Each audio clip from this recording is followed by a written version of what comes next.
on behalf of the Colorado Department of Education. And I'd like to provide my remarks in the context of Colorado's effort to create an aligned state and federal accountability system that maximizes the use of longitudinal data to support state and local performance management purposes. Educational accountability systems include three basic components: rewards, sanctions, and public reporting. Colorado's approach to educational accountability attempts to balance these components to promote local ownership of high-quality performance information. Local ownership drives insight and action by users, students, parents, educators, administrators, business leaders, all members of the public. The key is fostering a common understanding among these stakeholders. Colorado believes that the results we expect must start with the end in mind, and that's our statutory bright line principle of 100% of students becoming college and career ready by the time they graduate. This universal goal clarifies our public responsibility and the focus of our accountability and performance management systems. And we're very pleased to see this principle in the President's blueprint for ESEA reauthorization. Growth models like the Colorado Growth Model make it possible to establish ambitious growth expectations for every student based on what they need to be on track and roll this up for state and federal accountability purposes. The clarity of the goal of readiness by exit, particularly in the context of common high standards, supports an essential, powerful, and ongoing conversation between every student and his or her teacher and parents about how much growth a student's making and whether it is good enough.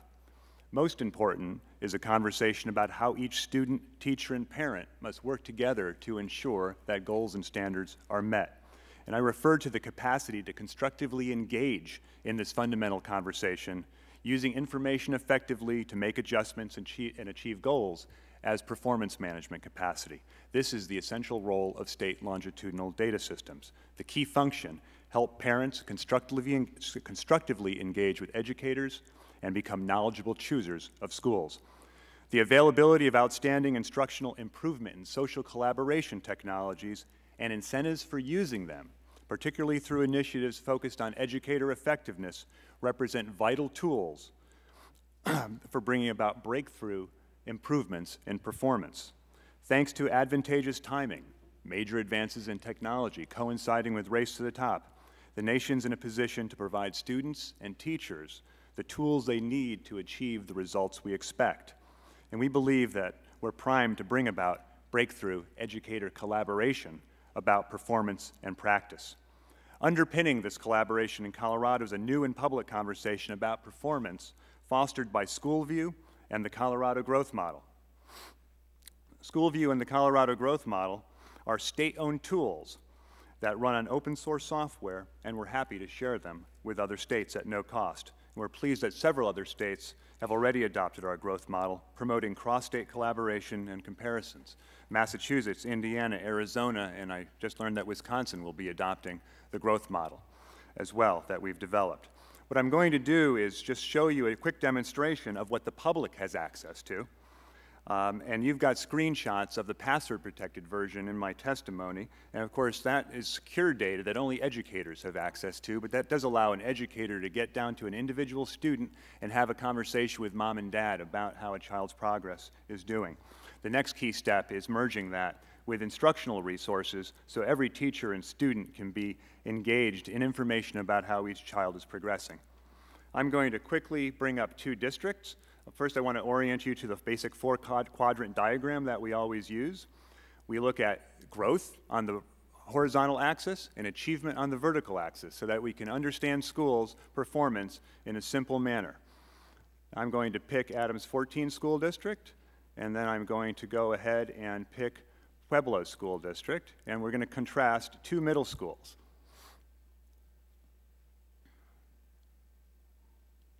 Let me find Pueblo here.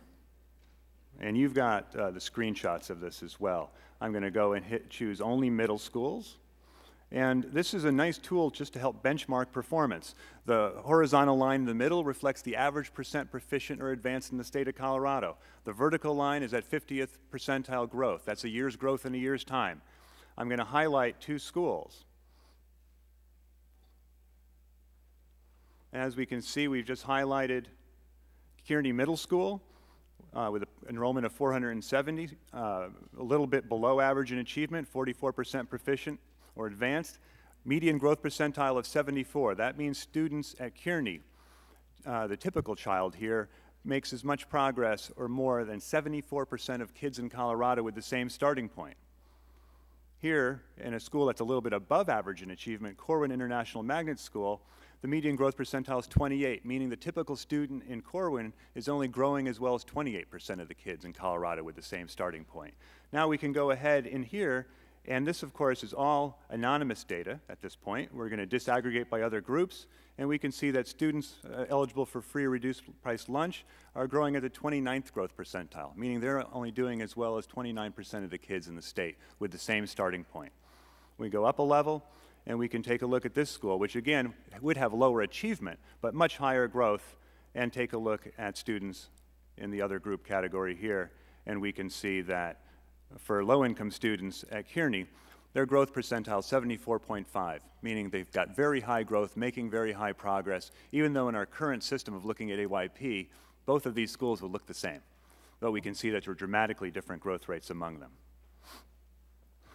So, this kind of disclosure fosters a much more informed understanding of school and student performance, one that all of our stakeholders are becoming familiar with, and interestingly, our educator associations are strong advocates of because of the ability for teachers to understand what performance is like in different schools. Federal policy can either support or hinder the understanding, ownership, and effective use of performance information at the individual, local, and state level through the metrics acquired and rewards and sanctions established. As we reauthorize ESEA, it's critical that we get the federal, state, and local roles right and give states sufficient latitude to build the performance capacity, the performance management capacity of stakeholders to achieve the breakthrough results that we need. Incremental changes in this relationship and access to data won't even come close to the unprecedented productivity expectations we seek for public education in the United States as we aim to getting all students ready for college and career success. Thank you, Mr. Chairman, members of the committee, and I'll be, of course, happy to respond to any questions that you may have.